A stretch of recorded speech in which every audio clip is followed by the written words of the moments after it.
I aimed my phone torch to the large gap in the fence. "Over here," I whispered to my friends. "There's a way in." We took turns squeezing through the narrow opening in the metal gate and began walking silently to the derelict building. From there, we managed to slip in through a broken window which previous explorers had gained access through. The inside was pitch black with an expected damp, musty fragrance. Inglesfield Hospital had been abandoned for over 20 years, and the building had certainly seen better days. The three of us continued down the hallway, with only the lights from our phones illuminating our way. We explored every room we came across, finding a lot of satanic and lewd graffiti decorating the shedding walls. Millie didn't like that, but Harry assured her it was just other explorers messing around, and to not be a wimp.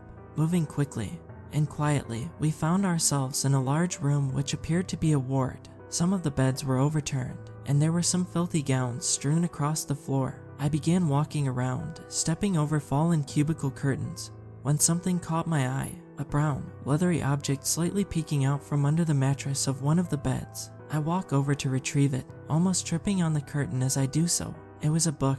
I go to open it, but Harry impatiently hurries us onto the next room. I place the book down on the bed and turn away, but I'm instantly drawn back to it, as if an invisible hand is guiding me to it, willing me to take it.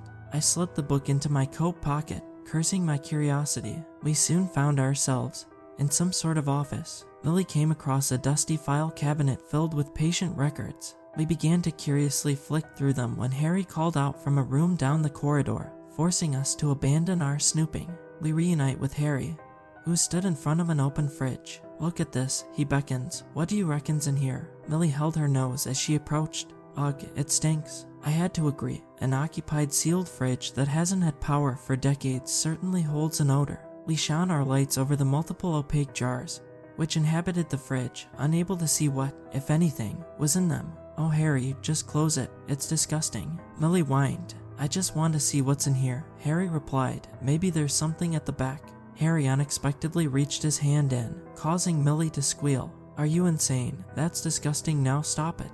She poked Harry sharply in the ribs, causing him to recoil back and send a jar tumbling out of the fridge and onto the floor with a smash. A dark liquid splashed over him. We all aimed our torches down in unison, but before anyone could say a word, the smell hit us. Harry heaved, Millie screamed, and I began making a run for the exit, the others following not far behind. We dove out the broken window at inhuman speeds and began gulping the fresh air. "What was that? Was that a brain?" Millie asked through breaths. "I don't know, but it stank." "Why did you make me do that, you twat?" "That stuff went in my mouth and eye and everywhere." Harry hissed at her, doubled over and looking rather pale. In the distance, we heard dogs barking. "Right, let's go," I announce as we all hastily retreat. It took about an hour for us all to get home. I quietly snuck straight to my room, not wanting to draw attention from my parents who were already in bed. I slipped off my clothes and slid into bed, exhausted. 2 days passed without much excitement, and I decided to walk to the shop to get some snacks just to get out of the house for a bit. I pull on a pair of jeans and a shirt and begin looking for my coat within the mess on the floor. I find it by the side of my bed and begin to put it on when my hand hits against something firm in the pocket. "The book," I whisper out loud as I remove it from my pocket, the curiosity reigniting inside me. I threw my coat back on the floor, sat at my desk, and opened it. It was a handwritten journal with the words Robert Palmer, 1987 scribbled on the inside cover in black ink. The 17th of February 1987, day 1 of 5. You'll have to excuse my rushed handwriting. I was informed when signing up for this trial that all outside communications are prohibited, so I'm discreetly jotting down in here to relieve some boredom and savor the so thrilling memory. I've put myself forward for a medical trial. I'm told it involves an injection today and 4 days of progress monitoring. Sounds dull, but I'm being given £2,000 just to lay in a hospital bed for a week, so I will grin and bear it. I'm on a shared ward with 2 other men and 3 ladies. It's peculiar for us to be mixed in the same ward, but we're all separated by curtains, so can't complain. The hospital have fed us a hearty lunch, and we're gradually being called to have our injections. The 18th of February 1987, day 2 of 5. The trial did not tell us the injection site was going to be in the eye. I protested, but I'd already signed a contract along with everyone else. We're now all sat in the ward with eye patches on and feeling deceived. but I remind myself of the 2,000 pounds and try to stay positive. I briefly interacted with the other participants in this shitty trial. The woman opposite me is called Linda, and the man next to me is Wendell. I have not yet caught the names of the others. The 19th of February 1987, day 3 of 5. I was woken at 6 in the morning to the woman in the first bed screaming. I heard nurses run in, and moments later it was silent with the sounds of a bed being wheeled away. Linda and the woman next to her said they think she was sedated and taken away. Perhaps she had a mental breakdown. I still couldn't. I had to stop writing abruptly earlier as a nurse unexpectedly walked in. The man next to Wendell had pressed his emergency call button and explained to the nurse he felt hot and unwell. The nurse suddenly restrained the man to his bed hurriedly. The man began letting out an abnormal growl, and I heard the bed violently shaking as he was being wheeled away. What the fuck is this? The 20th of February 1987, day 4 of 5. My writing will be scribbles. I'm shaking very hard. Myself, Wendell, and Linda are the only ones left on the ward. In the night, the woman next to Linda got out of bed and fled into the corridor to what sounded like primitively attack a nurse. She did not return. A man in a white coat came in to talk to us. He looked disappointed.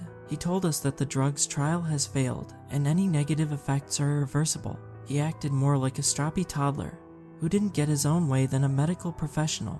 Linda asked what this means for us. The bastard looked at her and shrugged. He told us the 3 other patients did not survive, and 1 nurse has also had to be destroyed due to contamination, but some of their organs will be transported to another facility for further testing. He then apologized and left. The 3 of us have been restrained to our beds. I have very limited movement in my hands. Inglesfield is not a hospital, it's an experiment facility. There is no money. We are just lab rats. Our kin will receive news that we passed from a reaction to the medicine, and there can be no lawsuit, as we signed away our rights. I doubt anyone will read this. I regret this. The 21st of February 1987, day 5 of 5. We lost Wendell in the early hours of last night. He told me he felt like he was burning before growling and shaking violently. We were left in the room with him for nearly 20 minutes, terrified he was going to break free of his restraints and harm us. Wendell managed to pull the curtain between us down. His eyes were fully black and his mouth was wider than possible, and the demonic sounds he was emitting was haunting. The nurses ignored our pleas. If this is my fate, I'd rather just be put down now than go through that. But we were ignored, as if we'd been given up on now. It's getting late now. I'm feeling very hot. I don't know what to do. I closed the diary with wide eyes. Surely this must be a prank. But the book looked so aged that it was hard to convince myself it was a hoax. I opened my laptop and searched up Inglesfield Hospital. There were hardly any results, just that it suddenly closed due to unknown circumstances. I grabbed my phone and called Millie. She answered, and before she could finish her greeting, I told her everything I'd just read. Millie sounded genuinely concerned and reminded me of what we'd found in the fridge. She told me to call Harry. I obeyed, briefly hanging up on her to dial Harry's number. No answer. I try again. Nothing. I try several more times before calling Millie. Let's just go over to his. Millie insisted. I'll meet you on his road in 10. Millie eventually jogged up to Harry's road to meet me. He's probably just still asleep, but you've scared me now. Millie scolded me. All this talk of brains and demon zombie stuff. We got to Harry's house and knocked on the door. No answer. We knock again, louder. Nothing. Maybe they're out, I suggest. But Millie was already heading around the house to the back gate. I followed her. All the cars are here, Millie told me. Plus they know us well enough. They never mind when we let ourselves. Millie stopped in her tracks after turning the corner. I caught up to her and followed her gaze. The glass back door was completely smashed, and a large blood trail led off beyond the garden. I slowly walked closer to the door, Millie still frozen in fear. Just inside the door, I saw the faceless remains of Harry's mother. My jaw dropped, and I let out an audible gasp. This caused his mother to slowly distort her head to look at me. She weakly began to crawl towards me, her eyeless face searching for me, but her body barely able to move from being heavily stripped of flesh. I ran. I grabbed Millie firmly by the arm and ran. I didn't stop running until we were at mine. Without hesitation, I called the police and told them everything, Millie staring at me with unspoken horror. By the time investigators got to Inglesfield Hospital, it was ablaze. The amber flames dancing around everything that was left of the hospital. Harry's mother's remains were dealt with and cremated, along with his younger brother, who was found in a similar condition upstairs. Harry, his father and sister were never found.